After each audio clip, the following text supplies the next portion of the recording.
कर देता हूँ। हेलो दोस्तों, मेरा नाम है अमित और मैं आपके लिए लेके आया हूँ आज लाइन, फेस, न्यूट्रल और अर्थिंग में क्या डिफरेंस होता है। तो आज हम बताने वाले हैं आपको लाइन क्या होता है, फेस क्या होता है, न्यूट्रल क्या होता है और अर्थ क्या होता है। तो दोस्तों, आपको ये चारों चीज़ों की जानकारी मैं आज देने वाला हूँ। सबसे पहले हम चलते हैं लाइन पे। तो लाइन क्या होता है, तो पहले ये समझे। जो 11,000 वोल्टेज हमारी डिस्ट्रीब्यूशन लाइन से आती है वो हमारी कहाँ आती है, ट्रांसफार्मर में। अब ट्रांसफार्मर हम कहाँ यूज़ करते हैं, इंडस्ट्री में यूज़ करते हैं। तो इंडस्ट्री में हमें क्या क्या जरूरत पड़ती है, हमें न्यूट्रल की भी ज़रूरत पड़ती है, वहाँ अर्थिंग की भी ज़रूरत पड़ती है, वहाँ फेस की भी ज़रूरत पड़ती है। जिसकी वजह से हमें जो डिस्ट्रीब्यूशन लाइन है वो होती है 11 kV लाइन। अब वो 11 kV लाइन जो होती है वो होती है 3 फेस में। अब 3 फेस हम डायरेक्ट इंडस्ट्री में यूज़ तो नहीं कर सकते, तो इसके लिए हमें ट्रांसफार्मर यूज़ करना पड़ता है। तो वो ट्रांसफार्मर हमारी जो लाइन वोल्टेज है 11 kV, वो उसको क्या करता है, डाउन कर देता है। हमारी जो डाउन कर देता है वो कितने वोल्टेज में डाउन कर देता है, 440 वोल्ट में। वो डाउन कैसे करता है, अब ये समझो। वो डाउन कैसे करता है, जो हमारा डेल्टा होता है, हम इधर डेल्टा में जो बाइंडिंग है हम डेल्टा के रूप में यहाँ पे बाइंडिंग कर देते हैं। तो डेल्टा के टाइप में बाइंडिंग हो गई, क्लियर है। तो अब क्या होता है, उसी के अंदर ट्रांसफार्मर के अंदर स्टार बाइंडिंग भी की जाती है, जिसकी वजह से हमें यहाँ से ये जो यहाँ पे कनेक्ट हो जाते हैं तीनों फेस, यहाँ से हमें न्यूट्रल मिल जाता है। अब न्यूट्रल यहाँ से हमें मिल गया, R/V हमें यहाँ से मिल गए। अब वो क्या होगा कि जो इंडस्ट्री में हमारे इक्विपमेंट कौन कौन से होते हैं, हमारे इंस्ट्रूमेंट 220 पे भी होते हैं, हमारे 440 पे भी होते हैं।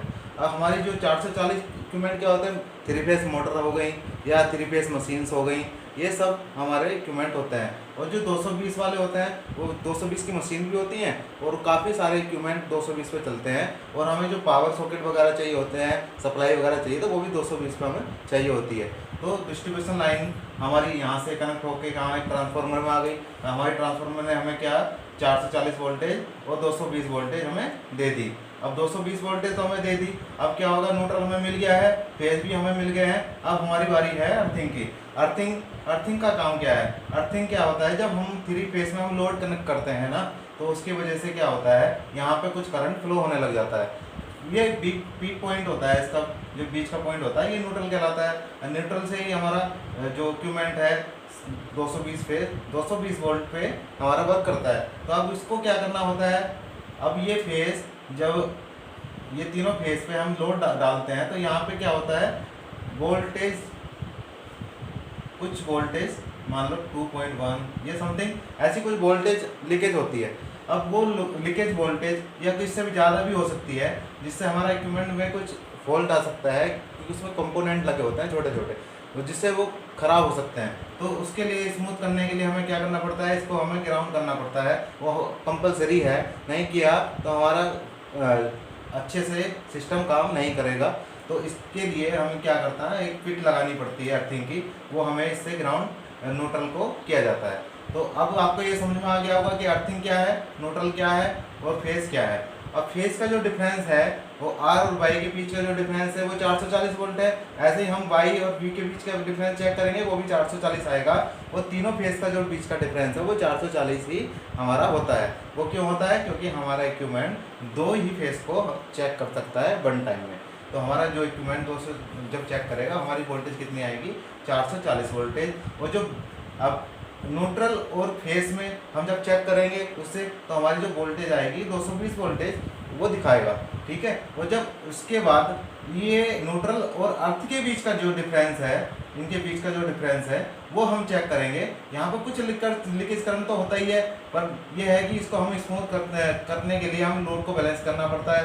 तो लोड को बैलेंस करेंगे तो यहाँ पे वोल्टेज ड्रॉप हो जाती है, तो वोल्टेज यहाँ पे कम शो करेगा आपको, वोल्टेज लेस देन 3 वोल्ट। इससे हमारी कम रहनी चाहिए, तो इक्विपमेंट हमारा अच्छे से काम करेगा। तो आपको एक चीज़ समझ में आ गई होगी कि हमारी जो वोल्टेज न्यूट्रल और अर्थिंग के बीच में 3 वोल्ट से कम होना चाहिए, ठीक है। और R/Y फेस कितना होता है, इसको क्या बोलते हैं, इसको लाइन वोल्टेज बोलते हैं। आपको ये फेस भी समझ में आ गया होगा कि न्यूट्रल और फेस में जो YB फेस है उसका बीच का डिफरेंस हमारा 220 वोल्ट होता है, उसको हम फेस बोलते हैं। तो आपको समझ में आ गया होगा लाइन क्या होता है, फेस क्या होता है और न्यूट्रल क्या होता है और अर्थ क्या होता है। तो कृपया करके मेरे चैनल को सब्सक्राइब कर लीजिए, क्योंकि सबसे पहले नोटिफिकेशन आपको मिलेगा और आप सबसे पहले जीरो से हीरो बनोगे।